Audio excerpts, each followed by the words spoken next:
para sobat pengawasan, sebelum kita masuk kepada sesi tanya jawab, kita simak dulu tayangan tentang program-program pelatihan Pusdiklatwas BPKP berikut ini. Silakan Pak Rasurun.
Yang ingin kami sampaikan dalam tayangan tadi adalah bahwa pandemi tidak menyurutkan semangat Pusdiklatwas BPKP untuk terus bergerak menularkan semangat berbagi ilmu kepada para mitra kami, yaitu Anda semua, Bapak, Ibu, para sobat pengawasan.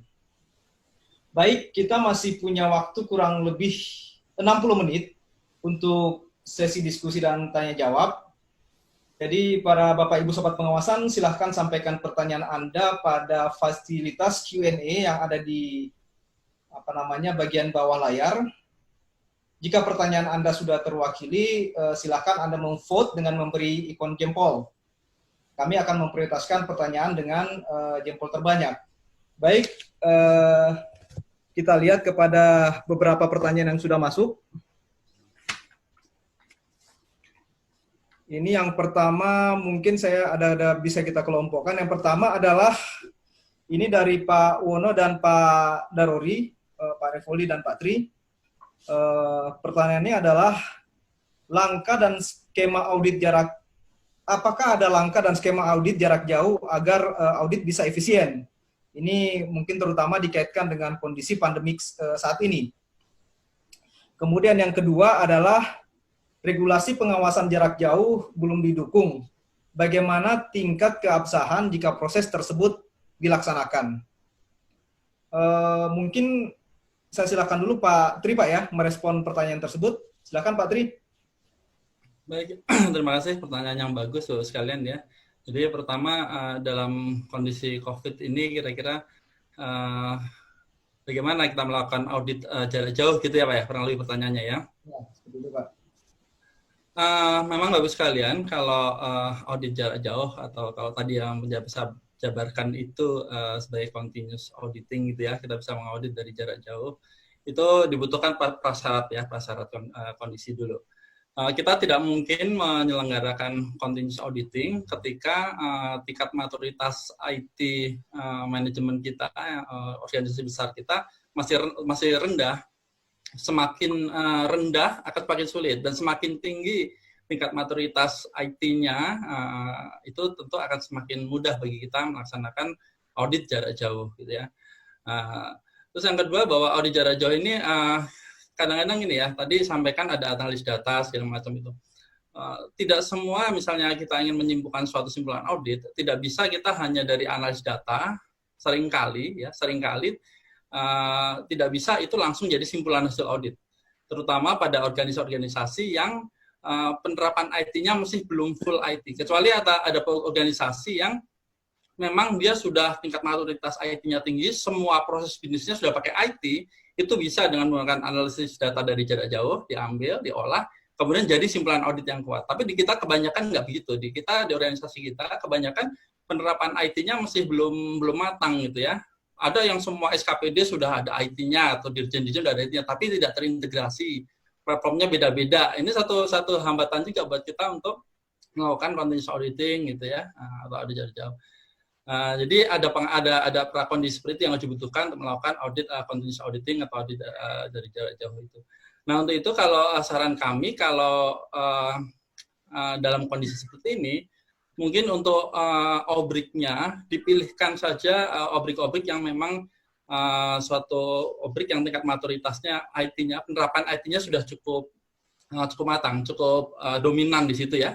Misalnya ada suatu kota di mana proses pengelolaan pendapatannya sudah pakai online, sudah pakai bocoran laporannya sudah pakai aplikasi dan sebagainya. Otomatis dengan kondisi seperti itu, kita bisa melakukan audit dari jarak jauh. Tapi kalau misalnya sekarang ambil contoh PWJ lah ya, PWJ udah ada LPSE gitu. Tapi LSP ini kan sebenarnya hanya sebagian kecil dari proses pengadaan barang jasa itu. Tidak mungkin kita ngambil suatu kesimpulan, suatu simpulan hasil audit tanpa harus cek fisik atau tanpa harus melihat berkas gitu. Kalau proses bisnis dari itu belum full IT gitu. Jadi saran saya sih dipilih obrik-obrik atau unit obrik-obrik yang di situ sudah proses bisnis IT-nya sudah tinggi ya di situ ya, ada banyak, sehingga menggunakan jarak jauh bisa dilaksanakan. Itu mungkin Pak untuk yang pertama ya. Kemudian untuk yang kedua, mohon maaf Pak Adian. Terkait dengan regulasi Pak Tri. Oh iya betul. Ya. Ya.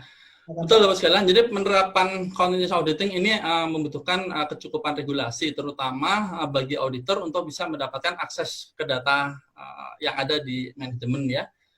Nah ini Bapak sekalian, dalam penerapan ini memang tidak hanya kita bisa bicara teknis saja, tapi payung hukumnya juga harus diperkuat ya. Jadi kalau menurut saya ini komitmen pimpinan APIP sangat dibutuhkan. Ya kalau memang sudah punya komit akan menerapkan continuous auditing, ya otomatis perangkat-perangkat ini beliau harus berkomunikasi dengan pimpinan kementerian atau pimpinan daerah gitu ya, untuk mendapat dukungan dari semua pimpinan satker-satker untuk memberikan akses. Walaupun memang kita kan sudah ada piagam internal auditor ya, sudah ada piagam itu sebenarnya kita sudah punya hak untuk mendapatkan semua data yang ada di organisasi. Tapi tanpa ada regulasi yang lebih kuat dan lebih jelas lagi, biasanya nanti selalu ada alasan dari adminnya, Pak ini nggak boleh Pak data. Nah otomatis ini kalau udah masalah regulasi ini masalah di governance ya, artinya kebijakan pimpinan. Jadi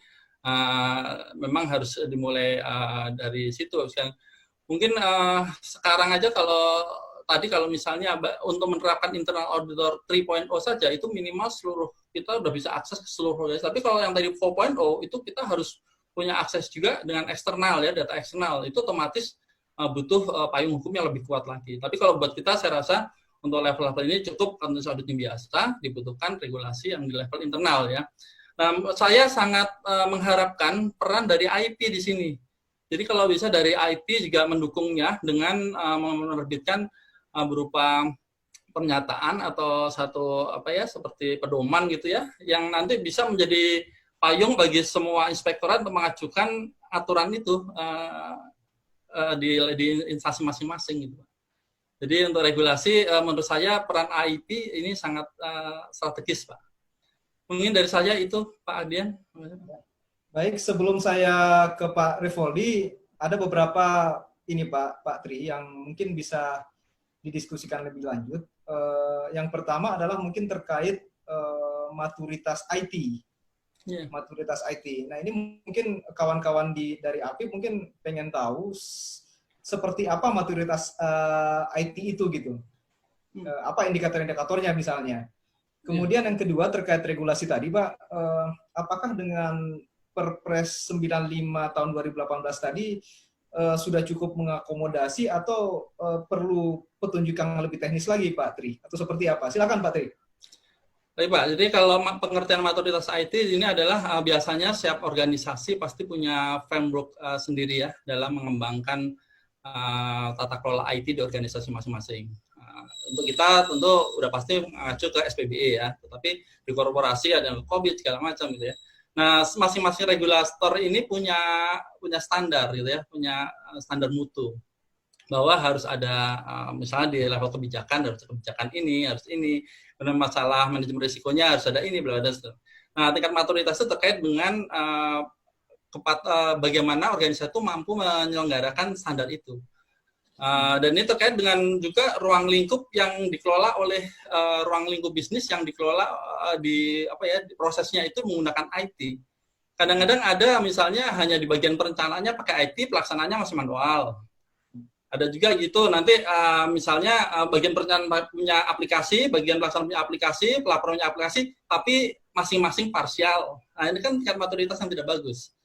Makin tinggi maturitasnya, makin terintegrasi, prosesnya makin baik, dan makin tata kelolanya makin baik. Kurang lebih gambarnya seperti itu Pak ya, nanti ada level-levelnya sendiri, Jadi semakin baik kualitas maturitas IT di suatu organisasi, akan semakin mudah bagi APIP untuk bisa menyelenggarakan dengan pendekatan continuous auditing gitu ya. Tapi semakin rendah, misalnya tadi ada 5 SKPD, semuanya punya aplikasi, tapi platformnya beda-beda gitu ya. Otomatis kita menganalisis juga akan kesulitan, nggak bisa terintegrasi juga gitu ya. Contohnya seperti itulah mungkin ya Pak, sederhananya. Oke, terus berikutnya tadi terkait SPBE. Nah Pak, kalau SPBE gini Bapak sekalian, SPBE Perpres 95 2018 memang sudah mengatur tentang audit TIK. Nah di situ ada 3, audit atas layanan SPBE, audit atas infrastruktur SPBE, dan audit atas keamanan SPBE. Nah, audit atas layanan SPBI itu yang diaudit adalah kualitas layanan aplikasi-aplikasi yang ada di semua instansi pemerintah. Ini jadi domainnya, setahu saya kalau nggak Menpan seingat saya ya, di Menpan. Nah, kalau audit infrastruktur SPBE itu bagaimana kecukupan infrastruktur instansi pemerintah dalam mencapai visi misi IT-nya gitu. Misalnya kita Pusdiklat akan punya visi sebagai lembaga pendidikan kelas dunia berbasis IT misalnya. Nah, untuk mewujudkan itu butuh arsitektur IT seperti ini, bla bla bla. Nah, kemudian diauditlah kondisi sekarang. Apakah sekarang perangkat kerasnya sudah bisa mendukung ke sana? Begitu ada gap, itulah yang jadi hasil simpulan. Ini jadi domainnya BPPT kalau di kita. Nah, kalau audit keamanan informasi itu terkait dengan bagaimana kontrol sistem dari masing-masing instansi pemerintah itu. Jadi dalam menjaga keamanan informasinya. Jadi semua instansi pemerintah punya kewajiban untuk menjaga keamanan informasinya dengan kontrol sistem yang ada standarnya ya. Nah, bagaimana kualitasnya itu? Nah, ini jadi domainnya Badan Sandi Negara. Jadi Badan Sandi Negara sekarang sedang merancang audit keamanan informasi yang arahnya adalah menilai efektivitas kontrol sistem dari keamanan informasinya. Jadi yang di Perpres itu baru-baru seperti itu, Pak. Memang ini jadi pertanyaan kita. Lalu di mana posisi APIP gitu ya? Nah, kalau bisa posisi APIP tentunya kita akan bicara three line of defense. Posisi kita itu ada di lini ketiga. Ketika proses itu sudah baik ya kita dukung, tapi kalau itu lemah otomatis kita harus dorong supaya mengikuti regulasi yang ada. Menurut saya itu Pak Adian, mungkin ada yang kurang? Ya, terima kasih Pak Tri. Mungkin kita sekarang beralih ke Pak Revoldi, Pak. Silakan Pak kalau ada yang menanggapi dua pertanyaan tadi. Silakan Pak Revoldi. Oke. Terima kasih Pak Adian. Pak Tri udah menjelaskan panjang lebar. Jadi intinya sederhana Bapak dan Ibu. Ya. Kalau Bapak dan Ibu mau melakukan analisis atau melakukan audit secara remote, kita udah punya kompetensinya atau belum? Gitu ya. Kalau Bapak dan Ibu sudah punya kompetensinya, ya udah tinggal Bapak dan Ibu bangun sesuai dengan framework data analisis yang ingin Bapak dan Ibu kembangkan. Tapi kalau Bapak dan Ibu sendiri kompetensinya belum cukup, kemudian organisasi Bapak dan Ibu tidak memiliki perangkat yang mau diaudit dengan remote, ya gimana caranya? Artinya kembali Bapak dan Ibu sekalian, seperti disampaikan oleh Pak Tri tadi, pertama adalah maturitas IT governance-nya seperti apa dulu. Kalau IT governance-nya udah level 3, level 4, di mana hampir sebagian besar proses bisnis berbasis IT, maka Bapak dan Ibu dapat dengan mudah untuk mengaudit secara remote. Tetapi kalau IT governance-nya aja masih amburadul, ya jangan berharap untuk melakukan audit secara remote. Nah, kalau IT governance-nya udah bagus, pertanyaan berikutnya adalah apakah maturitas data analisis kita sudah bagus, gitu ya. Jadi ada banyak pertanyaan. Tetapi secara prinsip, kalau Bapak dan Ibu bertanya apakah dengan situasi sekarang ini dimungkinkan untuk melakukan audit secara remote, jawabannya secara teoritisnya gampang banget, bisa banget gitu ya.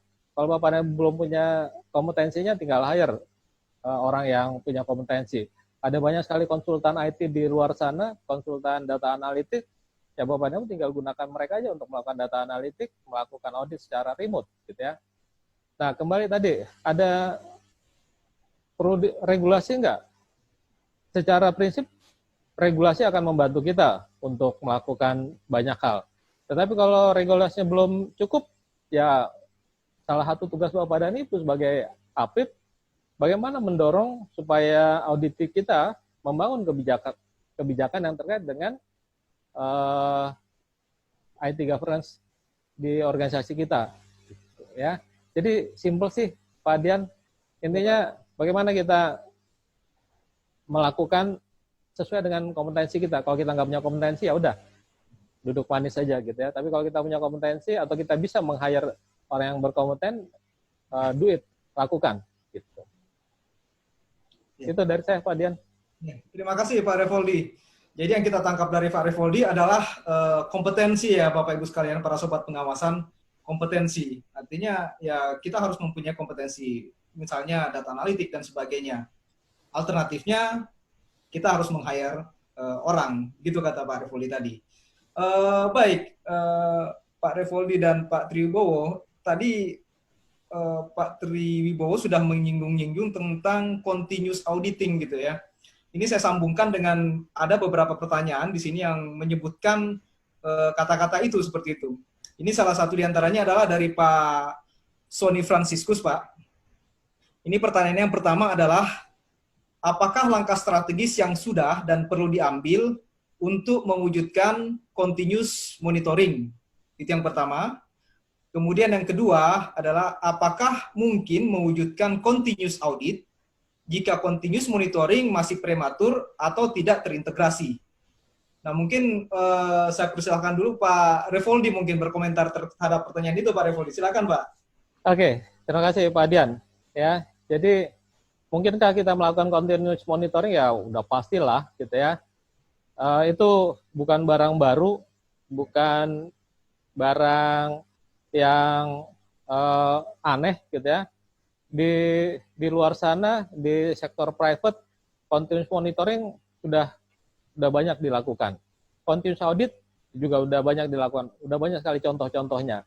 Nah, sekarang pertanyaannya adalah bagaimana kita mengimplementasikannya di Republik Indonesia ini, di industri kita, di pemerintah daerah kita atau di kementerian kita.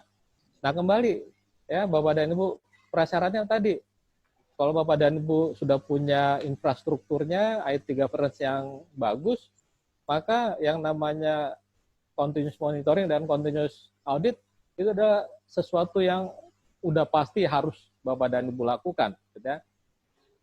Ada pertanyaan, kalau continuous monitoringnya belum bagus, belum align, belum dan seterusnya, bisa nggak dilakukan continuous audit?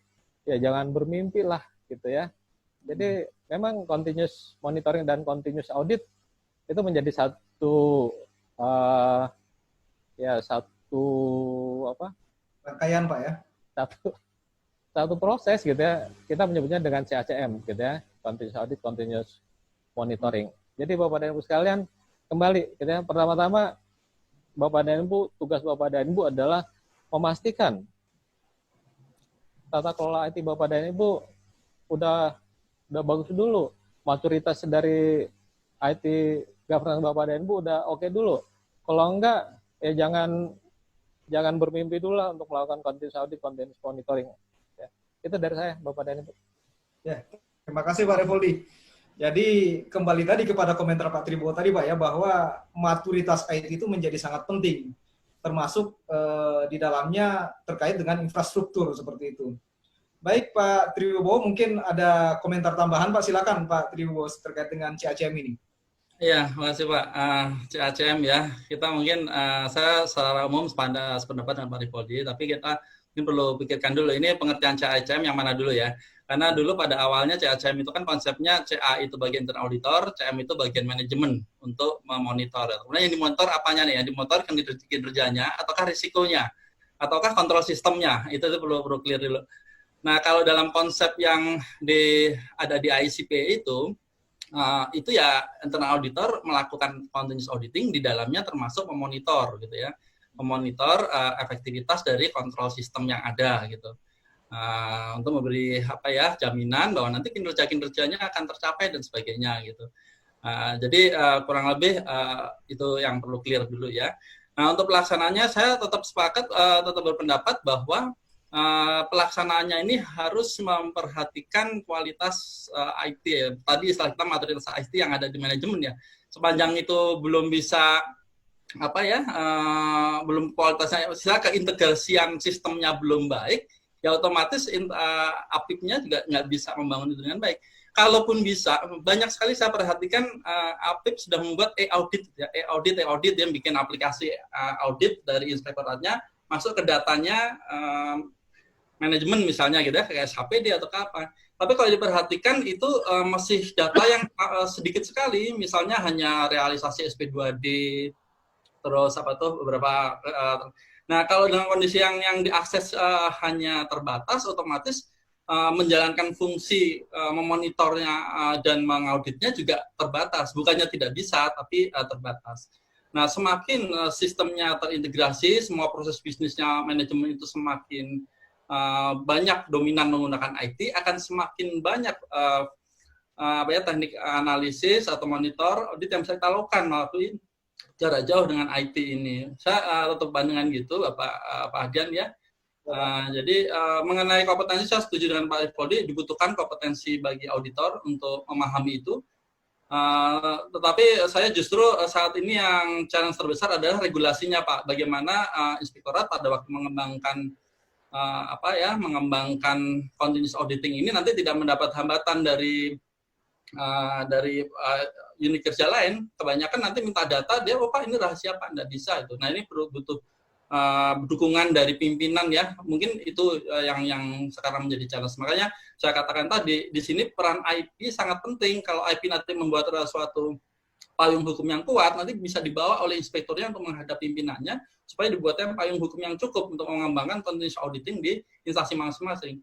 Kalau kemampuan analisis saya rasa dilatih bisa Pak, insya Allah nanti bisa ya. Juga penggunaan tools-toolsnya dilatih itu bisa. Tetapi regulasi ini yang menurut saya itu atau payung hukum ini yang menjadi hambatannya agak-agak berat karena ini perlu komitmen dari pimpinan gitu ya Pak ya. Mungkin itu aja Pak tambahan dari saya Pak. Makasih Pak. Nah kembali tadi Pak Tri, pernyataan dari Pak Rivoldi bahwa CACM ini adalah merupakan suatu proses ya Pak ya. Apakah memang seperti itu dalam pelaksanaannya di lapangan? Kemudian yang kedua, apakah ini mungkin kepada Pak Tribo dan Pak Rivoldi, apakah mungkin auditor intern itu berlari lebih dulu, Pak? Artinya mereka mengembangkan, misalnya yang dikatakan oleh Pak Tri tadi, audit, sementara manajemen masih belum semaju internal auditnya. Itu seperti apa, Pak, kira-kira, Pak Tri dan Pak Rivoldi? Dulu ya, Pak Tri ya. Ya, monggo silakan. Bangga. Jadi jangan mimpi lah gitu ya. Kenapa? Karena kalau datanya nggak ada, apa yang mau dianalisis gitu. Kalau manajemennya belum siap, gimana kita mau menganalisisnya? Jadi emang itu harus sejalan gitu ya. Buat teman-teman yang pernah belajar tentang IACM, Internal Audit Capability Model, gitu ya. Peran audit internal itu hanya sampai di level 3. Kalau kita mau sampai level 4 dan level 5, itu bukan kapasitas internal audit lagi, tetapi itu adalah kapasitas organisasi secara keseluruhan. Nah, untuk bisa sampai kepada continuous audit dan continuous monitoring, maka pertama-tama ya memang harus auditinya disiapkan dulu. Jangan bermimpi auditornya advance, sementara auditornya advance, sementara auditinya tertinggal. Mimpi, gitu ya. Silakan Pak Tri. Ya, makasih Pak. Ya, jadi kalau kita analogikan seperti kita mengembangkan perencanaan pengawasan berbasis risiko, tetapi manajemen risikonya belum ada. Gitu. Itu kan juga sulit ya, nggak bisa ya. Kurang lebih hampir sama seperti itulah ya.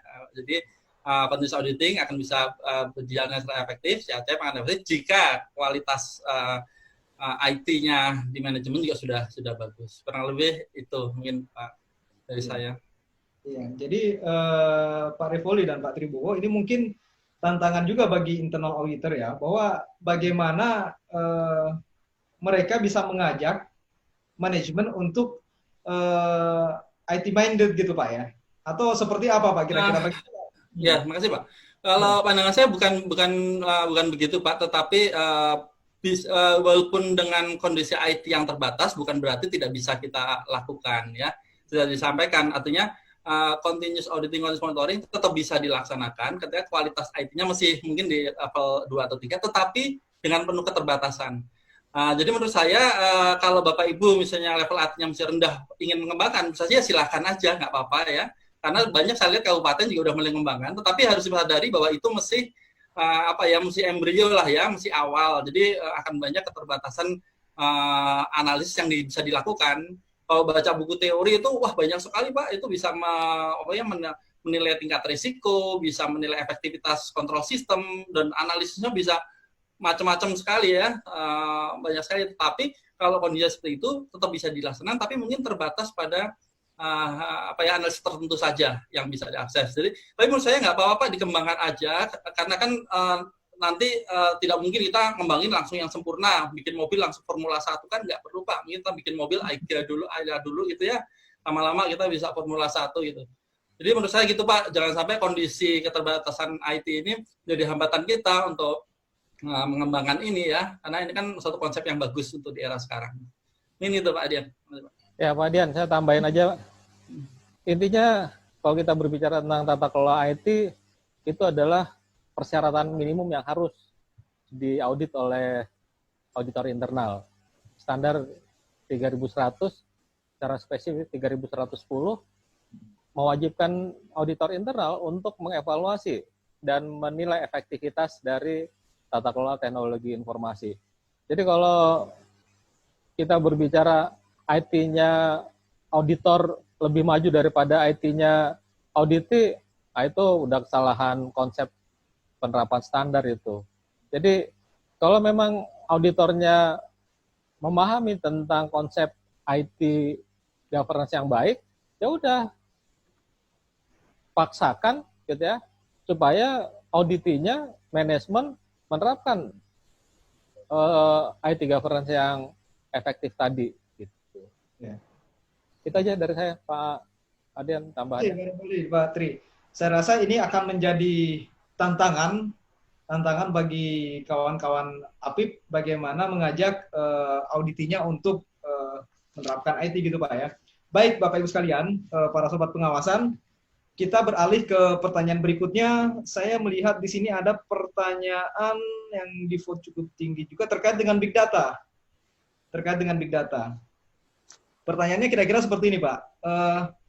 Bagaimana menyelaraskan teknologi informasi pengawasan jika big data yang terstruktur belum terbangun? Harus mulai dari mana katanya? Ini pertanyaan Pak Andri Gunawan dari Ijen KLHK. Kemudian yang kedua adalah bagaimana memanfaatkan big data dalam mendukung pelaksanaan audit intern? Ini pertanyaan dari Pak Widianto. Ya silakan mungkin ke Pak Rivoldi dulu. Oke, terima kasih Pak Adian. Jadi kita harus memahami lebih dulu konsep dasar big data. Di situ ada 5V gitu ya.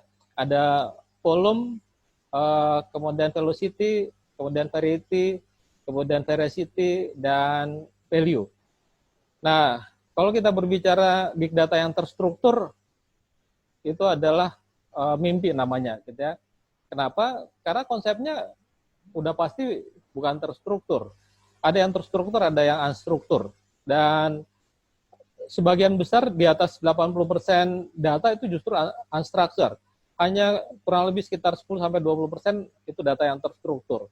Nah, dari data yang terstruktur itu, bagaimana kita mengcombine dengan data yang tidak struktur, maka jadilah konsep yang namanya big data tersebut. Gitu ya. Jadi kalau kita mau mengharapkan big data yang terstruktur, ya kita kembali aja ke konsep dari big data dengan 5V-nya tadi. Ya. Kemudian bagaimana memanfaatkan big data di dalam teknologi informasi? Ya haruslah, karena data kita kan bukan hanya data keuangan aja. Contoh sederhana COVID hari ini gitu ya. Bagaimana peran APIP terhadap COVID? Ya harusnya sih dulu gitu ya. Ini berandai-andai gitu ya. Sebelum COVID masuk Indonesia, harusnya APIP Republik Indonesia ini udah mulai berbicara tentang data-data yang tersebar di dunia ini, di dunia maya dan dimanapun, untuk mengambil sebuah keputusan yang lebih baik gitu. Jadi big data bukan berbicara tentang data yang terstruktur, tapi jauh lebih besar itu adalah data yang tidak terstruktur. Di situ ada foto, di situ ada berita, di situ ada video, di situ ada rumor, di situ ada Twitter, ada Facebook dan lain-lain. Itu semua harus kita capture untuk mendapatkan insight untuk mengambil sebuah keputusan yang lebih baik. Disitulah peran APIP bukan lagi hanya berbicara tentang masa lalu, tetapi kita harus berbicara tentang bagaimana APIP mampu untuk mengolah data yang bertebaran di dunia maya ini untuk dapat memberikan insight kepada manajemen. Dan bukan hanya memberikan insight, bahkan sampai memberikan foresight buat manajemen. Kalau di standar kita, auditor harus memberikan insight sih, jadi bukan berbicara tentang historical lagi, bukan berbicara tentang masa lalu lagi, tetapi lebih berbicara tentang sekarang dan yang akan datang. Itu dari saya, Pak Adian. Ya, terima kasih Pak Revoldi. Jadi memang naturnya tidak terstruktur, Pak, ya. Kemudian Pak Tri, ada komentar Pak terkait dengan big data ini? Mungkin saya menambahkan sedikit aja Pak apa yang disampaikan Pak Rivaldi ya. Jadi memang mindset kita dalam melihat data itu memang harus kita rubah ya. Dengan era sekarang ini, dengan penuh IT 4.0 ini, bahwa pengertian data itu jangan bayangkan itu hanya data yang ada di internal organisasi. Di internal organisasi pun ada data yang sifatnya terstruktur tadi ya, yang proses bisnis regulation ya, proses bisnis biasa itu. Tapi ada juga yang unstruktur, yang biasanya terkait dengan keputusan di pimpinan. Tapi ada juga data-data yang exogenous ya, di luar gitu, di luar. Itu terkait dengan bisnis kita. Misalnya suatu perusahaan dia punya vendor yang sudah terkonek oleh internet gitu ya, dengan bisnis kita. Otomatis data yang ada di vendor kita itu juga bagian dari data yang perlu diambil oleh inspektorat. Tapi lebih daripada itu, juga data-data di luar, Pak. Di luar ini banyak sekali ya. Saya ambil contoh misalnya, saya sedang melakukan riset ini, saya buka websitenya Bank Dunia, saya bisa dapat data indikator Indonesia, ada 1.200 indikator tentang Indonesia dari tahun 62 sampai 2018. Itu satu contoh data yang mungkin kita nggak tahu, tapi di luar itu banyak sekali. Kalau itu kita ambil, itu kita bisa gunakan, kita olah ya, bisa kita gunakan untuk mengevaluasi kebijakan nasional yang mungkin dengan kemampuan analisis yang lebih tajam gitu ya. Karena dari tahun 60 sekian sampai tahun 2018 ada, dan 1.120-an sehingga saya indikator. Itu tinggal masuk ke website Bank Dunia, di-download dengan mudahnya. Terus kalau kita masuk ke websitenya WEF ya, World Economic Forum itu banyak sekali data internal kita di sana itu. Di luar itu banyak sekali. Belum lagi data-data yang terkait dengan medsos dan semacam. Itu sebenarnya kalau dalam konsep big data itu semua adalah objeknya gitu ya. Jadi jangan berpikir bahwa data itu hanya internal organisasi kita, tapi di luar itu juga. Nah, nanti yang jadi challenge kita adalah bagaimana kita bisa mendapatkan data itu. Terus kedua, begitu nanti udah didapat data, bagaimana kita mengolahnya, menganalisisnya. Itu perlu teknik-teknik tersendiri, ya, tidak bisa asal analisis lagi. Ada teknik analisis untuk memilah-milah mana yang nanti bermanfaat buat tujuan audit kita, mana yang tidak. Gitu. Nah, itu sekali lagi emang ada keterampilan khusus di situ ya. Mungkin saya nambahkan itu, Pak Adian. Terima kasih, Pak Adian.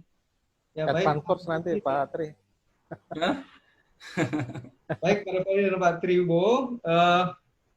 Ya, big data ini menurut saya memang menjadi hal yang menarik, Pak, karena kita tidak hanya menggunakan data dalam organisasi kita, tapi karena interkoneksi ini membuat data sangat tersedia dimanapun dan dapat kita mudah kita peroleh gitu ya, Pak ya.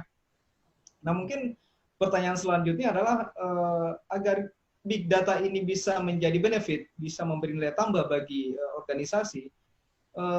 Kira-kira bagi internal auditor atau APIP, dari sisi infrastruktur dan dari sisi orangnya, people-nya, kira-kira apa yang harus disiapkan, Pak, agar bisa mengutilisasi big data ini gitu? Silakan, Pak. Mungkin dari Pak Revoldi dulu. Oke. Ya, tentunya yang harus disiapkan pertama orangnya dulu.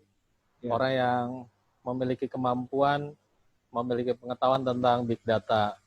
Kemudian infrastrukturnya, gitu ya. Siapkan tools untuk analisisnya, kemudian siapkan infrastruktur lainnya, gitu. Kemudian kembali kalau kita berbicara kepada framework data analisis tadi, yang mana dulu nih, apa yang mau kita lakukan dengan analisis data? Apakah kita hanya mau data keuangan aja? Ya kalau hanya data keuangan aja, ya udah selesai, gitu ya. Tapi kalau misalnya kita ingin berbicara data analisis kita, mau berbicara membangun sebuah kebijakan di pemerintah daerah, maka tinggal kita uji, gitu ya. Data apa sih yang kita miliki, kemudian di mana data itu tersedia, bagaimana cara kita mengakses data tersebut, kemudian kalau data itu sudah tersedia, apakah seluruh data itu sudah bersihkah? Ada nggak data-data anomali lain? Ada nggak data yang hoax yang harus kita buang dan seterusnya. Baru setelah itu kita lakukan data yang tersedia tadi, kita analisis untuk mendapatkan insight. Jadi pertama ya memang harus disiapkan dulu orang yang kompeten itu seperti apa untuk mencapai tujuan yang kita harapkan. Jadi jangan pernah bermimpi atau jangan pernah berharap kita dapat melakukan sesuatu, tetapi kita tidak memiliki gambaran apa yang ingin kita capai, bagaimana cara kita mencapainya, apa yang harus kita persiapkan untuk mencapainya, kemudian bagaimana cara kita mencapainya. Salah satunya adalah bagaimana kita menganalisis datanya. Gitu. Ya, itu dari saya, Pak Adian. Jadi kuncinya adalah data analitik kayaknya Pak ya, sepertinya seperti itu, baik dari sisi infrastruktur maupun kompetensi orangnya gitu ya. Baik, saya lanjutkan ke Pak Tri. Silakan Pak Tri berkomentar Pak. Saya rasa dari Pak cukup Pak terkaitnya itu. Cukup Pak ya? Ya. Oke. Baik, kita lihat lagi pertanyaan selanjutnya. Ini ada, nah ini menarik juga nih Pak. Pertanyaan terkait dengan culture, tentang budaya IT Mandate gini Pak. Ini pertanyaan dari Inspektorat Kemendikbud. Pertanyaannya adalah bagaimana cara mengubah culture organisasi menjadi, ini maksudnya dalam konteks organisasi APIP, menjadi culture IT audit gitu Pak. Kemudian apakah blockchain audit bisa menjadi solusi gitu. Kira-kira itu pertanyaannya Pak. Mungkin Pak Tri dulu yang bisa berkomentar, silakan Pak Tri. Ya, saya mungkin terkait dengan itu apa tuh budaya ya, kultur. Memang Bapak sekalian dari dulu ya rasanya merubah dari manual ke IT itu perlu selalu ada tantangan tersendiri ya, ada hambatan sendiri. Kita selalu begitu ada sesuatu yang baru itu terkesan seperti kayak takut, ansi itu ya. Kalau takut dulu kita mau megang komputer, pencet tombol aja takut, tahu-tahu nanti meledak segala macam. Nah begitu ada perubahan seperti ini juga selalu ada kekhawatiran itu. Memang merubah budaya yang sudah akrab dengan IT lah gitu ya. Itu ada tantangan sendiri. Saya ingin sedikit cerita aja, ada suatu inspektorat di kita yang dulu berupaya untuk menerapkan IT audit ya. IT audit di mana melakukan audit dari kantornya bisa langsung dan sebagainya seperti yang tadi kita ceritakan ya.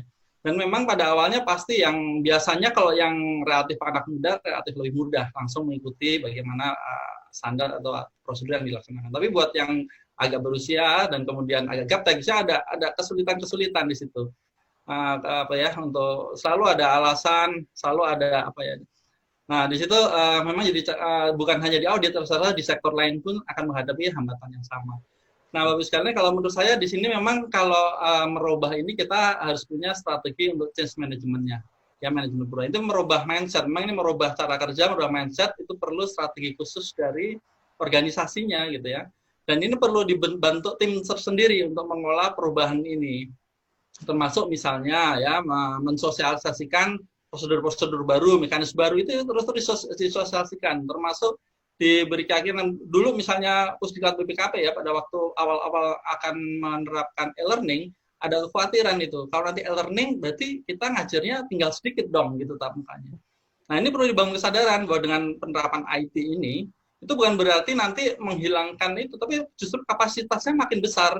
Kalau dulu pada sistem manual kita hanya bisa mungkin menangani 10.000 peserta diklat setahun, dengan e-learning kita bisa 15.000 bahkan mungkin 20.000 dan model yang gitu ya. Jadi kekhawatiran itu perlu dikelola gitu ya. Jadi kekhawatiran itu tidak bisa kita salahkan dan harus organisasi harus mengelola itu. Jadi harus ada tim yang menangani itu, membangun strateginya supaya perubahan cara kerja prosedur bisnis ini benar-benar bisa diterima dengan baik oleh semua pihak, bukan hanya internal organisasi, termasuk eksternal organisasi juga. Nah, dalam penerapan IT audit ini supaya jadi kultur, menurut saya itu harus ada strategi khusus yang dibangun oleh organisasi melalui change management itu. Mungkin kalau dari saya itu dulu, Pak Adian. Strategi organisasi Pak ya, harus menjadi Ya, strategi change organisasi. manajemennya lah, change manajemennya yang penting. Baik, silakan Pak Revoldi berkomentar. Ya, terima kasih Pak Adian. Ya, kembali seperti Pak Tri, kalau memang mau merubah attitude, mau merubah kultur, ya harus dirubah gitu ya. Nah, bagaimana cara merubahnya? Ada ilmu tersendiri yang namanya change management. Nah, di change management ini juga banyak sekali model, ada banyak sekali pendekatan yang bisa kita gunakan. Salah satu yang paling gampang, yang paling populer adalah model ADKAR, gitu ya. Awareness, Desire, Knowledge, Action, dan Reinforcement. Ya tinggal cek dulu di Kemendikbud ini atau di organisasi Bapak dan Ibu, ada di level mana nih kebutuhan perubahan ini. Kalau ternyata awareness-nya aja belum, ya harus dibangun dulu awareness-nya, gitu ya. Kalau awareness-nya udah ada nggak desire-nya? Kalau desire-nya aja belum ada, ya bangun desire-nya, gitu ya. Nah, kalau udah ada awareness desire-nya, ada knowledge-nya enggak? Kalau belum ada, ya tinggal tambahkan knowledge-nya, gitu ya. Apa yang harus dirubah? Misalnya dengan attitude-nya, atau dengan yang lain, dan seterusnya. Jadi, kembali Bapak dan Ibu sekalian, kalau ingin merubah culture, ya lakukan perubahan.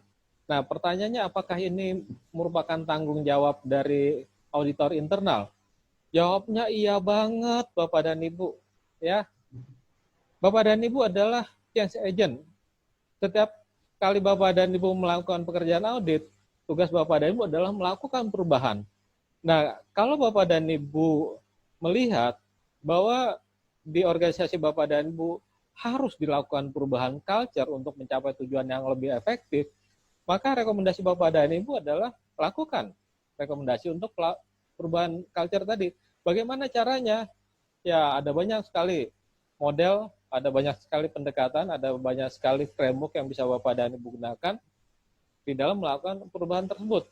Itulah gunanya Bapak dan Ibu menjadi expert terkait dengan audit internal, terkait dengan bisnis proses. Salah satunya adalah bisnis proses tentang bagaimana melakukan perubahan di dalam organisasi. Ya, dulu waktu saya mengambil sertifikasi CIA, salah satu materi ujiannya yaitu change management itu, strategic management, change management. Bagaimana kita dituntut untuk mampu melakukan perubahan yang smooth, yang yang mulus di dalam organisasi. Bagaimana supaya auditi tidak merasa keberatan, tapi justru merasa senang untuk melakukan perubahan ke arah yang lebih baik tadi. Ya. Nah, kemudian apakah perubahan culture bisa dilakukan dengan teknologi informasi? Udah pasti bisa lah, gitu ya. Tapi kalau dengan blockchain itu urusan yang lain. Itu sebuah terminologi yang berbeda, dan itu nggak ada urusannya dengan culture, gitu ya. Tetapi kalau kita mau mengembed blockchain ke dalam teknologi, kemudian teknologi itu yang merubah culture-nya, ya bisa aja sih, gitu ya. Atau yang paling gampang, gitu ya, lakukan dengan tangan besi, gitu ya. Misalnya Pak Menterinya harus memaksa setiap eselon 1-nya harus bisa komputer. Kalau nggak bisa komputer, keluar dari eselon 1, kemudian eselon 1-nya juga melakukan seperti itu. Paksa eselon 2-nya harus aware atau harus tech heavy, gitu ya. Ya udah, kalau enggak copot dari eselon 2. Maka kalau itu yang terjadi, maka dapat dengan mudah untuk berubah. Tetapi itu adalah pendekatan, sekali lagi pendekatan bagaimana kita melakukan perubahan, gitu ya. Itu aja Pak Adian. Iya Pak, terima kasih Pak Tri dan Pak Revoldi. Jadi memang salah satu tantangan terbesar daripada perubahan adalah resistensi Pak ya, resistensi. Nah mungkin Pak Tribo dan Pak Revoldi punya pengalaman atau punya pandangan dalam konteks IT ini, informasi teknologi informasi, bagaimana mengelola resistensi ini supaya bisa kita tarik gitu, menjadi resistensi ini menjadi hilang gitu. Kira-kira seperti apa pendekatan yang bisa kita lakukan gitu Pak? Oke, saya dulu ya, Pak Tri ya. Ya, tadi saya udah memulai dengan satu model yang namanya model ADKAR, sebuah model di dalam manajemen perubahan. Yang pertama ya harus dibangun dulu awareness-nya, gitu ya. Kalau orang itu nggak aware, nggak peduli tentang bahwa kalau kita nggak punya, contoh misalnya kalau kita nggak punya nggak punya kartu kredit, gitu ya, atau kita nggak punya kartu debit, gitu ya, dan kita menganggap bahwa uang di bawah kasur itu masih oke, maka ya kita nggak akan pernah mau untuk memiliki kartu debit atau memiliki uang yang non tunai, gitu kan. Tetapi kalau kita menganggap bahwa kebutuhan akan kartu kredit atau kartu debit itu adalah sebuah kebutuhan buat kita, maka kita akan memiliki keinginan, desire untuk melakukan perubahan tersebut, gitu. Nah, begitu kita memiliki desire, kemudian kita akan cek kepada internal kita, cek kepada eksternal kita. Internal misalnya, apakah saya punya pengetahuan nggak sih tentang kartu debit atau kartu kredit atau uang non tunai ini? Kalau belum, maka saya akan belajar. Maka itu tadi, proses tadi, gitu ya. Nah, kembali, gitu ya. Kalau kita mau melakukan perubahan, maka langkah pertama adalah membangun yang namanya awareness akan perubahan tadi. Butuh nggak sih kita akan perubahan? Ada nggak sih kepentingan kita akan perubahan tersebut, gitu ya? Maka readdress, gitu ya, mengadres kembali akan kepedulian akan perubahan tadi. Kalau langkah pertama itu belum selesai, jangan pernah melanjut kepada tahap berikutnya, karena itu akan sia-sia semuanya, ya. Silakan Pak Tri. Terima kasih Pak Poldi ya. Baik, mungkin saya melengkapi Pak Poldi aja. Memang teori tentang itu banyak ya, bagaimana membangun budaya, change management dan sebagainya. Tapi kalau saya mungkin sedikit menyikapi atau memberi pandangan dengan kultur kita lah ya, apalagi kita di sektor pemerintahan itu. Di pemerintahan kita Pak, rasanya kalau nggak ada regulasi nggak akan jalan gitu ya. Jadi buat kami pertama sih harus ada payungnya dulu, itu yang diusahakan ya. Terus yang kedua itu adalah justru yang utama adalah komitmen pimpinan Pak, komitmen pimpinan. Jadi kuncinya ada di situ. Begitu pimpinan sudah punya komitmen dan menyampaikan pada seluruh anggota organisasi dan kemudian ada actionnya, insya Allah itu akan berjalan dengan baik ya. Saya ngambil contoh tadi, salah satu contoh inspektorat yang saya ceritakan tadi, salah satu contohnya adalah di setiap upacara Senin pagi itu atau apel pagi, pimpinan selalu mengingatkan pada seluruh auditornya, tolong gunakan aplikasi itu, tolong bekerja dengan aplikasi itu selalu diingatkan. Yang kedua, lama-lama tidak begitu jalan, dia ngambil strategi lagi. Begitu 10 hari semenjak pelaksanaan laporan belum keluar, sistemnya dikunci, artinya dia tidak bisa melanjutkan tugas itu dan otomatis tidak mendapat uang jalan gitu ya. Itu ada komitmen dari pimpinan dan penegasan dari pimpinan untuk menjalankan yang baru ini gitu. Jadi menurut saya kalau lihat budaya Indonesia dan sistem pemerintahan kita, kunci utamanya di situ Pak. Kalau yang di insya Allah kalau yang di menengah ke bawah, apalagi sebagian besar masih muda Pak, insya Allah tidak akan sulit untuk merubah itu. Ini tuh, kalau Pak Tri dan Pak Revold ini masih termasuk masih muda Pak ya? Insya Allah Pak. Kayaknya. Ya Pak Adian, ini contoh sederhana aja lah, gitu ya. Mungkin kita masih ingat kapan kita pertama kali menggunakan fingerprint? Ya. Berapa tahun yang lalu? Ya, salah satunya adalah pertama-tama adalah membangun awareness tadi, gitu ya. Pada saat kita nggak aware tentang fingerprint, gitu ya, maka kita nggak akan pernah peduli ada fingerprint. Bahkan mungkin kita menganggap bahwa fingerprint itu adalah sebuah mesin yang memenjarakan kita. Tetapi begitu fingerprint dikaitkan dengan token misalnya, kalau nggak ada fingerprint maka nggak akan pernah dapat token. Maka kita mulai aware nih, perlunya fingerprint, gitu ya. Tetapi beberapa yang masih belum punya desire tadi, fingerprint itu dirusak, dikasih air, dikasih apapun gitu ya, supaya jangan ada fingerprint.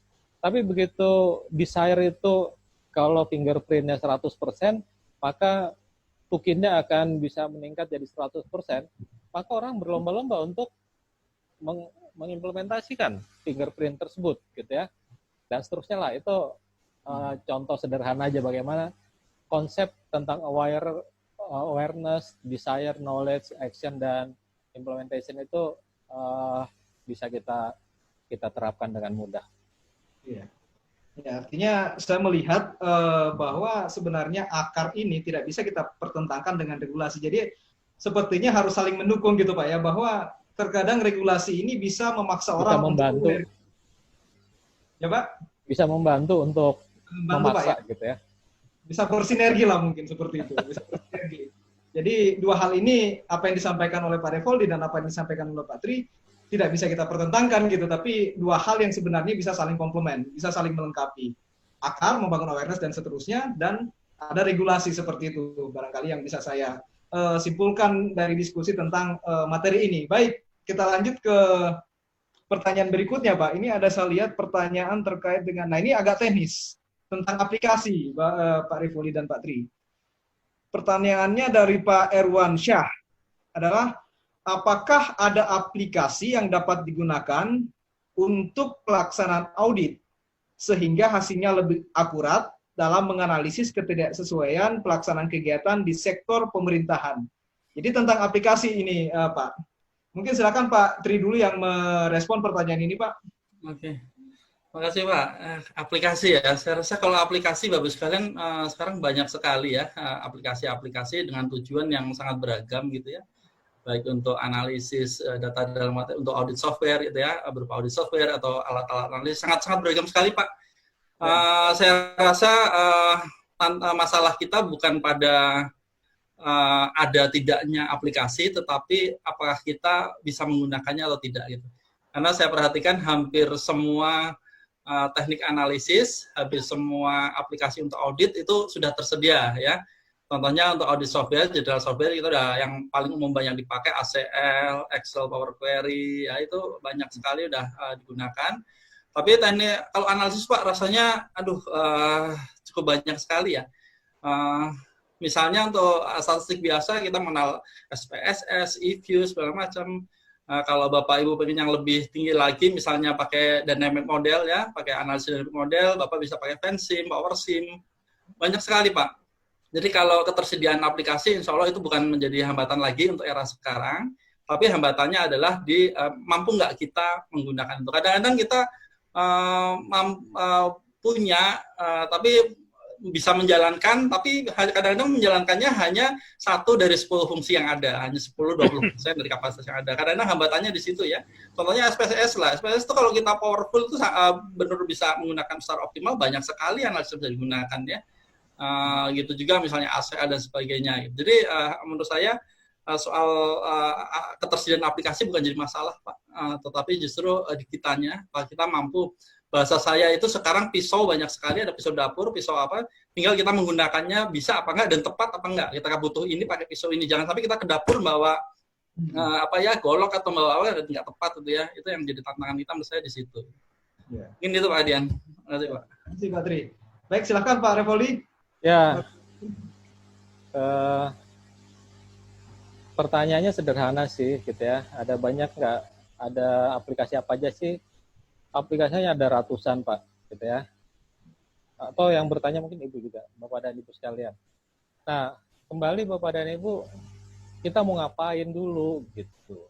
Pendekatan audit kita, pendekatan audit yang mana? Toolsnya akan berbeda. Audit around the computer, audit with the computer, audit through the computer, atau audit by the computer, tentunya toolsnya akan berbeda-beda. Gitu ya. Kemudian prosedur audit yang kita gunakan juga akan menentukan tools apa yang akan kita pakai. Kemudian tujuan audit kita yang seperti apa juga akan menentukan tools apa yang kita butuhkan. Tools analisis data dengan tools KKP, tools untuk melakukan perencanaan, tools untuk risk management, ada banyak sekali di luar sana. Jadi kembali, tetapkan dulu mau kita itu apa, gitu ya. Defining vision dulu, gitu ya. Kemudian cek kapabilitas kita, gitu ya. Setelah kita tahu kapabilitas kita, ada yang perlu kita improve enggak? Kemudian baru kita berbicara, oke, kita akan menggunakan tools yang mana. Bagaimana kita mengimplementasikan, bagaimana cara kita mencapai tujuan, apa yang mau kita capai, gitu ya. Bagaimana caranya, apa alat atau tools yang paling cocok untuk kita gunakan. Baru kita lakukan prosedur sesuai dengan tools dan tujuan audit tadi, gitu ya. Nah, kalau Bapak dan Ibu mau daftar toolsnya, tinggal googling aja lah, gitu ya. Banyak sekali di situ. Tadi Pak Tri udah menjelaskan ada eViews, gitu ya, ada SPSS, gitu ya. Bapak dan Ibu juga bisa gunakan Tableau, bisa gunakan Looker, Solver, gitu ya. Atau Bapak dan Ibu juga bisa gunakan macam-macam lah, tergantung kebutuhan Bapak dan Ibu. Apakah mau deskriptif, apakah mau analisis, regresi, atau faktor analisis, atau discriminant time series, atau artificial intelligence. Sangat banyak sekali, ada ratusan, bahkan mungkin ribuan tools dan software yang bisa Bapak dan Ibu gunakan. Ya.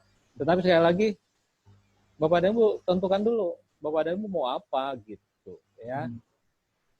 Untuk analisis data misalnya, ya analisis data juga banyak sekali. Analisis data yang mana gitu. Apakah ada analisis data yang lalu, apakah analisis data untuk hari ini yang current, atau analisis data untuk masa depan gitu ya, atau analisis data hanya untuk data terstruktur atau data yang tidak terstruktur dan seterusnya. Untuk data terstruktur misalnya, apakah kita mau menganalisis data video atau kita mau menganalisis data yang lain, itu juga akan memiliki tools yang berbeda-beda gitu ya. Nah, tadi saya sempat mengungkapkan CERN, misalnya, ya, riset nuklir dunia yang ada di Paris dan Jenewa, itu dalam 1 detik itu bisa menghasilkan foto, image dari proses reaktor nuklirnya, itu sampai miliaran foto dalam 1 detik, gitu ya. Nah, pertanyaannya, setelah kita punya data seperti itu mau diapain? Tools apa yang akan kita gunakan untuk menganalisis data tersebut? Maka itu ya sangat tergantung kembali ya Bapak dan Ibu, apa tujuan yang ingin Bapak dan Ibu capai, kemudian apa pendekatan yang ingin Bapak dan Ibu capai untuk mencapai tujuan tadi, kemudian baru Bapak dan Ibu tentukan tools apa yang akan Bapak dan Ibu pakai. Itu aja Pak Adian. Terima kasih Pak Revoldi dan Pak Tri. Kalau bisa saya elaborasi komentar dari Pak Tri dan Pak Revoldi tadi adalah bahwa sebenarnya internal audit ini butuh peta sebenarnya Pak ya, karena tiap aplikasi itu peruntukannya bisa spesifik gitu, akan kontekstual seperti itu. Jadi kalau dibuatkan peta, kebutuhan Anda apa, kemudian aplikasinya apa, itu mungkin akan lebih bagus, memberikan petunjuk kepada APIP untuk mengetahui kebutuhan aplikasinya seperti apa. Jadi tidak bisa random gitu Pak ya. Oke, ada, kalau Bapak dan Ibu tertarik, nanti ada namanya data analisis matrix gitu ya. Jadi mulai dari bicara di level manajemen, bicara di level auditornya gitu ya, baru berbicara di level datanya gitu ya. Nanti harus dipetakan dulu gitu ya. Karena tujuan yang berbeda, prosedur yang berbeda, pendekatan yang berbeda akan membutuhkan tools yang berbeda. Tools yang berbeda akan membutuhkan data yang berbeda juga. Kemudian data ya, punya banyak lah gitu ya. Kita bisa buat matrix analisis data. Oke, makasih Pak Revoldi. Baik Bapak Ibu sekalian, karena ini sudah mendekati waktu akhir, kayaknya kita masuk ke pertanyaan terakhir mungkin Pak ya, Pak Revoldi dan Pak Triwibowo. Ini pertanyaan terakhir saya melihat, ini justru pertanyaan terakhir saya pilih pertanyaan diarahkan ke BPKP Pak. Diarahkan ke BPKP. Pertanyaan yang pertama adalah, ini terkait, saya hubungkan dengan komentar Pak Revoldi tadi tentang kompetensi. Nah, di sini pertanyaannya adalah, apakah ada pendidikan khusus untuk auditor untuk menguasai information teknologi terbaru? Nah, ini konteksnya juga termasuk di Pusdiklat. Di Pusdiklat atau BPKP, apakah ada pendidikan khusus untuk itu? Ini pertanyaan dari Pak Desrizal dan dari Pak Sofyan Antonius. Itu pertanyaan pertama Pak, terkait dengan kompetensi. Kemudian yang kedua adalah, apakah BPKP memiliki pedoman dan standar IT atau pedoman e-audit yang bisa digunakan oleh APIP dalam menghadapi era 4.0 ini? Ini dari pertanyaan dari Pak Sri Mulyanto dari Dirjen KKP. Silakan Pak dikomentari. Pak Revoldi dulu mungkin, silakan Pak. Ya, terima kasih Pak Dian. Kalau terkait dengan kebijakan BPKP, mungkin saya bukan dalam kapasitas untuk menjawab tentang kebijakan BPKP. Apakah sudah punya atau belum? Ya dulu pernah punya, tapi apakah itu masih relevan hari ini? Mungkin perlu ditinjau lagi, gitu ya. Kemudian apakah Pusdiklat punya pelatihan terkait dengan peningkatan kompetensi APIP untuk penguasaan teknologi? Beberapa ada. Nanti Bapak dan Ibu tinggal hubungi saja kantor Pusdiklat BPKP, kebutuhan pelatihan apa yang Bapak dan Ibu butuhkan, gitu ya. Atau kalau Bapak dan Ibu mau mencari di luar sana, ada banyak sekali tempat pelatihan yang bisa Bapak dan Ibu hubungi, gitu ya. Tetapi ya kita aware tentang teknologi informasi, itulah sebabnya kita membuat webinar ini, gitu ya, untuk membangun kembali awareness tadi, gitu ya, membangun desire supaya Bapak dan Ibu yang merasa knowledge-nya kurang, ya bisa hubungi Pusdiklat BPKP untuk meningkatkan kompetensinya. Itu aja Pak Adian. Ya, silakan Pak Tri menyambung pernyataan dari Pak Revoldi, Pak. Terima kasih Pak. Jadi sudah sampaikan Pak Revoldi ya. Jadi untuk terkait dengan pelatihan di Pusdiklat, saya rasa kita sudah pernah melakukan pelatihan ACL untuk beberapa kali ya. Kita sudah pernah TBK. Dan sekarang kita juga dalam proses pengembangan diklat teknik audit berbasis komputer dengan menggunakan Power Query ya. Kemudian mengevaluasi tata kelola IT ini juga sedang dalam proses pengembangan yang kita harapkan moga-moga tidak lama lagi bisa dilaksanakan ya. Jadi memang ini untuk menjawab kebutuhan perkembangan informasi dan para auditor khususnya gitu ya. Terus mengenai tadi pertanyaan apakah BPKP perlu menerbitkan pedoman e-audit gitu ya Pak ya. Nah ini tolong hati-hati dulu Pak. Kalau saya memandangnya gini Pak ya, kita harus proporsional dulu BPKP posisi sebagai apa dulu gitu ya. BPKP sebagai pembina APIP memang punya kewajiban untuk membina, mengarahkan supaya penerapan IT audit ini juga bisa berjalan dengan baik ya. Tetapi kalau menerapkan pedoman, apalagi sampai audit yang begitu teknis, mungkin bukan pada kapasitasnya. Kalau BPKP mengembangkan untuk pelaksanaan audit BPKP keluar mungkin iya, tetapi kalaupun hanya mengembangkan standar yang sifatnya generik mungkin bisa. Tapi kalau udah sampai buku masaknya, sampai langkah-langkah itu akan mengalami kesulitan karena kenapa? Karena karakteristik organisasi pemerintah itu sangat berbeda di Indonesia. Contohnya misalnya Pemprov Jakarta dengan pemerintah Kabupaten Muko itu ya, itu karakteristiknya udah beda sekali. Kalau kita mau mengembangkan audit tentu akan sangat berbeda sekali sehingga akan sulit untuk digeneralisasi gitu ya. Jadi kalau membuat pedoman, saya rasa sifatnya akan sangat generik kalaupun BPKP akan memberikan itu. Jadi lebih baik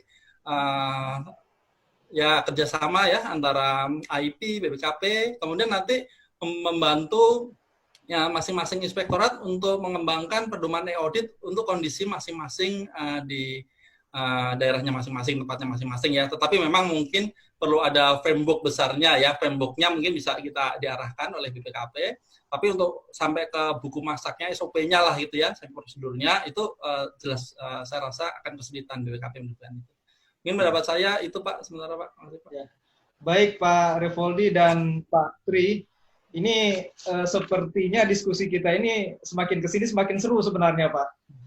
Tapi ya waktu juga yang membatasi kita ya Pak Revoldi dan Pak Tribo ya, dan teman-teman Bapak Ibu semua dari Sobat Pengawasan, waktu juga yang membatasi kita gitu. Jadi mau tidak mau terpaksa diskusi kita ini kita potong sampai di sini, kita akhiri sampai di sini. Tapi sebelum kita akhiri sampai di sini, saya mungkin ingin ke Pak Revoldi dan Pak Tribowo. Mungkin Pak Revoldi dan Pak Tribowo bisa menyampaikan closing statement Pak terkait dengan diskusi kita, webinar kita hari ini. Mungkin saya ke Pak Revoldi dulu, Pak. Silakan Pak Revoldi memberikan Ya, closing. terima kasih Pak Adian, Bapak dan Ibu sekalian. Kita ada di sebuah persimpangan jalan. Kita mau mempersiapkan diri untuk perkembangan teknologi yang sudah pasti ada di depan, atau kita mau berhenti, itu bukan zamannya saya lagi, gitu ya. Tetapi saran saya Bapak dan Ibu sekalian, yang namanya perkembangan teknologi tidak bisa kita tolak, dan cara terbaik untuk menghadapi perkembangan teknologi tersebut adalah ya mempersiapkan diri supaya jangan sampai kita tertinggal atau terlempar dari perkembangan teknologi, tetapi kita adalah orang yang siap untuk menghadapi teknologi itu sendiri. Ya, salah satunya adalah ya Bapak dan Ibu harus mempersiapkan kemampuan data analisis di dalam pelaksanaan penugasan audit Bapak dan Ibu. Nah, untuk bisa meningkatkan kompetensi tersebut, ya silakan Bapak dan Ibu hubungi kantor Pusdiklatwas BPKP untuk mendapatkan informasi lebih lanjut. Demikian dari saya, Pak Adian. Terima kasih Pak Revoldi. Silakan Pak Tri, satu closing statement, Pak. Baik, terima kasih Bapak-Ibu sekalian ya. Jadi memang baru disampaikan tadi perubahan teknologi sudah terjadi, sudah di depan kita, dan jika kita tidak ikut berubah, kita akan tergilas oleh zaman. Saya rasa itu ya. Otomatis sudah menjadi suatu kewajiban bagi kita sekarang untuk segera bisa meningkatkan kompetensi kita mengikuti itu, perubahan itu ya. Kalau tadi yang saya sampaikan mungkin begitu banyak hal yang mungkin terasa muluk-muluk kalau saya sering definisikan, saya bicara tentang Formula 1. Mungkin kita nggak perlu bikin Formula 1 dulu, sekarang mulai dari mobil yang sederhana dulu, jalan sesuai dengan kondisi masing-masing ya. Minimal Bapak Ibu dari auditor kalau sekarang sih minimal punya kompetensi untuk teknik audit berbantuan komputer ya, menganalisis data pakai aplikasi. Itu udah saya rasa menurut saya udah syarat minimal. Silakan dikembangkan ya dengan media apapun, silakan. Nah, jadi minimal itu. Saya rasa itu dari saya, Pak Ardian. Terima kasih. Semoga semuanya sehat semua ya. Sukses selalu buat semuanya. Terima kasih. Terima kasih Pak Tri Wibowo. Rasanya saya tidak usah menyimpulkan Pak ya, Bapak Ibu sekalian, para sobat pengawasan. Rasanya kesimpulan dari webinar kita hari ini sudah terwakili dari closing statement dari Pak Revoldi dan Pak Tri Wibowo dari para panelis. Nah, sebelum webinar ini kita akhiri, izinkan saya menyampaikan sebuah pantun, Bapak Ibu sekalian, para sobat pengawasan. Mencari ilmu di bulan Ramadan, semoga kita mendapat berkahnya. Hari ini kita cukupkan sekian, sampai jumpa di webinar berikutnya. Salam pengawasan, salam Jakorpu. Wassalamualaikum warahmatullahi wabarakatuh. Waalaikumsalam. Saya kembalikan ke MC, silakan Bu Siska.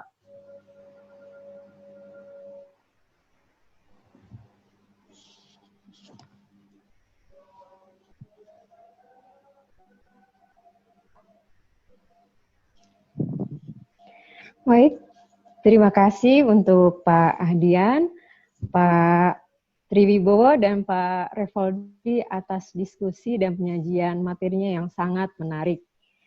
Semoga apa yang disampaikan bermanfaat untuk kita semua. Selanjutnya, Bapak Ibu, kami mohon setelah selesai acara untuk kembali login ke lms.bpkp.go.id untuk melakukan evaluasi atas penyelenggaraan webinar, kemudian mendapatkan sertifikat, dan sekaligus mengunduh materi. Dan dengan berakhirnya sesi diskusi tadi, maka usai juga perjumpaan kita pada hari ini, saya, Siska Yulindrasari, atas nama seluruh penyelenggara, mengucapkan terima kasih atas partisipasinya, dan kami mohon maaf untuk kekurangan dan kesalahan dalam penyelenggaraannya. Tetap semangat, jaga kesehatan, dan nantikan webinar kami selanjutnya. Wassalamualaikum warahmatullahi wabarakatuh. Pusdiklatwas terus bergerak.